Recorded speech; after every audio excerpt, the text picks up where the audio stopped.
Depuis quelques années, nous travaillons sur la solution constructive, c'est-à-dire qu'on ne s'intéresse pas simplement aux matériaux, mais à la façon dont il va être mis en œuvre dans une solution constructive, voire dans un bâtiment dans sa globalité. Donc on voit bien qu'on passe d'un élément à l'ensemble et dans une logique de répondre aux besoins du client final, de l'usager de ce bâtiment.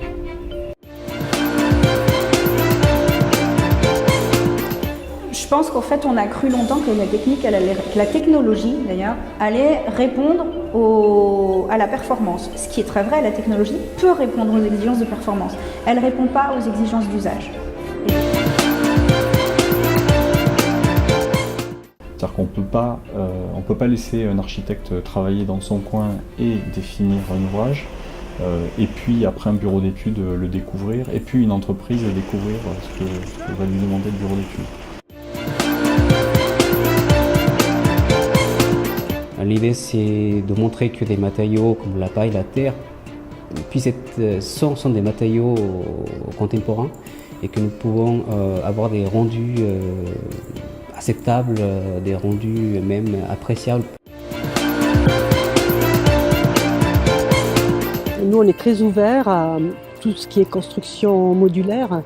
Donc on voit de plus en plus de concepts ossature bois qui pourraient intégrer en double pot nos réservoirs. Donc on a des réservoirs qui peuvent être intégrés à tout ce que l'on propose en éco-construction, que ce soit de la construction pour les particuliers ou de la construction pour les entreprises ou les bâtiments industriels.